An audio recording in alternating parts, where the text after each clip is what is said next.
3 jours après le passage de la dépression, la décrue s'est enfin amorcée dans les zones les plus touchées. Mais là où l'eau s'est retirée, le constat des dégâts est particulièrement douloureux. Certains de ceux que nous avons rencontrés ont tout perdu. Sophie de Vessières avec en Seine-et-Marne, Elsa Assaliet et Caroline Blancard. L'eau s'est retirée. Eddy Abbas rouvre sa brasserie pour la première fois depuis la crue. D'abord silencieux, il reprend la parole pour énumérer les dégâts. Regarde la cuisine. Oh, je veux, ça arrive jusqu'à là, Thomas. Wow. Tous les frigos ils sont sous l'eau. Rien n'a été épargné, l'eau est montée très haut. C'est du travail qui part sous l'eau. Regarde la chaise. Ouais. On a de l'eau qui est montée au-dessus des tables, donc au moins. Je pense qu'on a eu au moins 1m40, 1m50 ici, donc on va voir. On verra par la suite quand on va commencer à nettoyer, tout ouvrir, mettre de la lumière un peu partout. Touchez à rien, Angel, hein. Prenez des photos pour l'assurance, on laisse comme ça, on prend en photo.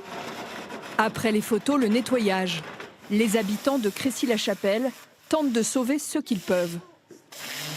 Partout, un bruit assourdissant de nettoyeurs haute pression, de pompes à eau, d'aspirateurs. Après un lavage sommaire, Céline évalue les dégâts. Elle ne compte pas récupérer grand-chose. Ces meubles ont passé 24 heures sous l'eau. Les meubles bruts vont rester, le reste, tout est acheté. La vaisselle qui s'est baladée dans la maison, tout est acheté. Des kilos de meubles et d'objets irrécupérables partent déjà à la poubelle. Et une fois le matériel évacué, les habitations offrent un spectacle tout aussi désolant. Vous pouvez rentrer si vous voulez, venir voir à l'intérieur. Tous nos murs sont dévastés, les prises, les murs, tout c'est... Voilà. On reconnaît pas le lieu. La mairie, les secours, la population, toute la ville s'est mobilisée face à une situation qui se répète. C'est la 4e inondation cette année que subit Crécy-la-Chapelle.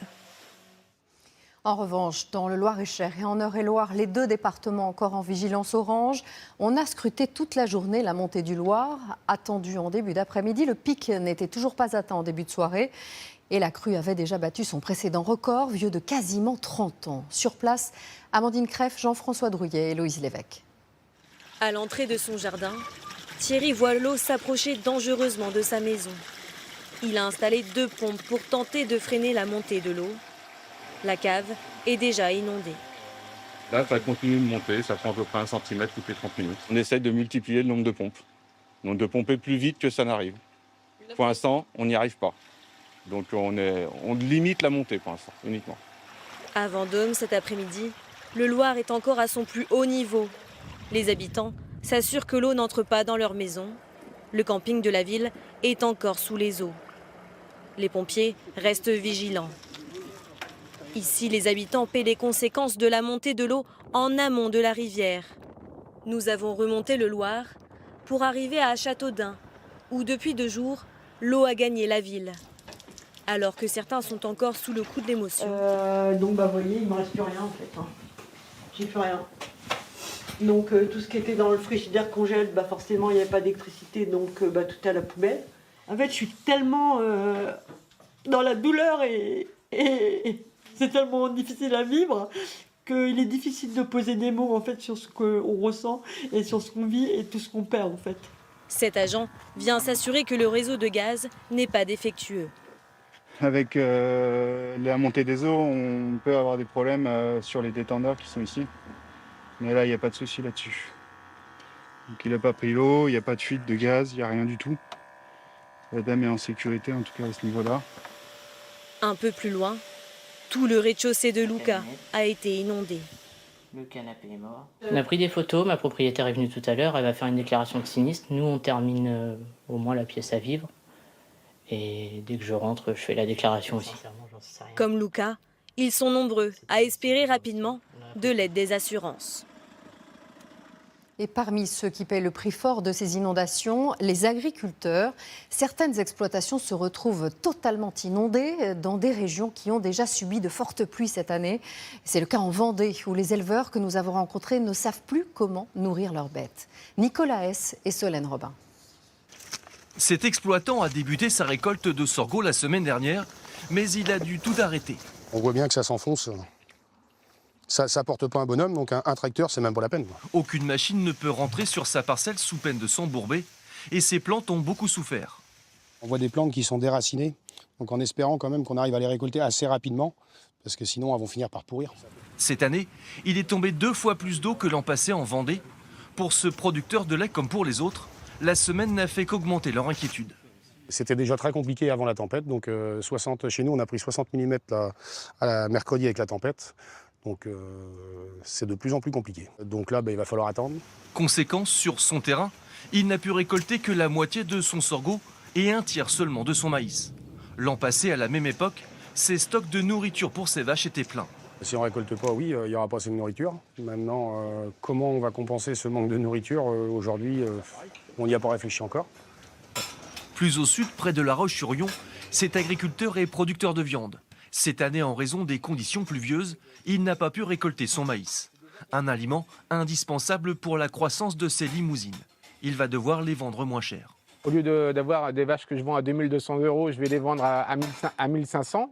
C'est 700 € par 10 vaches. C'est 7000 € qui vont me manquer à la fin de l'année. Pour moi, c'est plus la moitié de mon revenu qui va disparaître.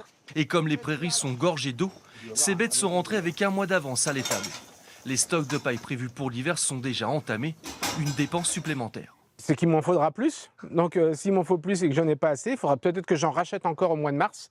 Donc derrière, encore un besoin de trésorerie supplémentaire. Pour s'en sortir, les agriculteurs demandent un accompagnement des pouvoirs publics et des banques, mais ils attendent surtout un temps plus clément pour retrouver des terrains plus secs.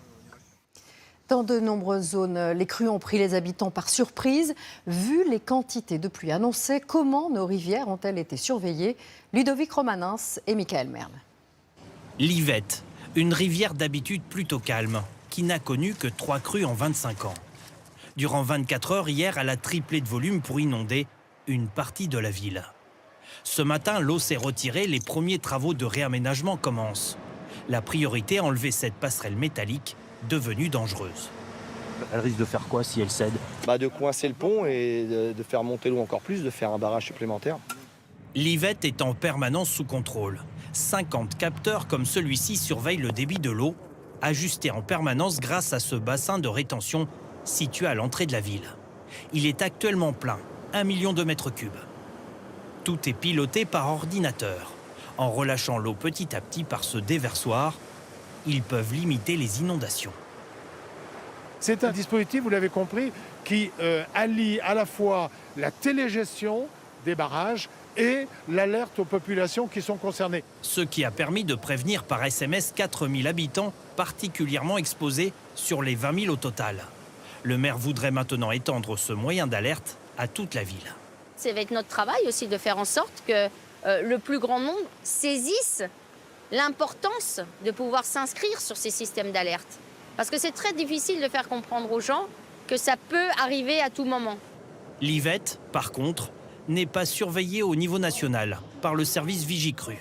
Cet organisme d'État ne couvre qu'une partie des 253 320 cours d'eau français. Comme le montre cette carte. Il s'agit uniquement des plus importants ou à risque. C'est à peu près 60% de la population en zone inondable qui est couverte, auquel s'ajoute Vigicru Flash, également avec le système d'alerte. 2000 stations de relevé permettent d'établir ces cartes de prévision valables plus de 24 heures avant le début d'une crue.